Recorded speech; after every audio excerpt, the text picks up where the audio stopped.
लागी जोर झटका जो तू पास फटका, पास आ जाए राजा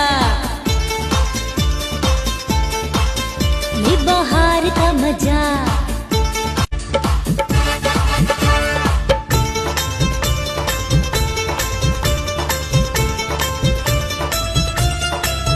लागी जोर झटका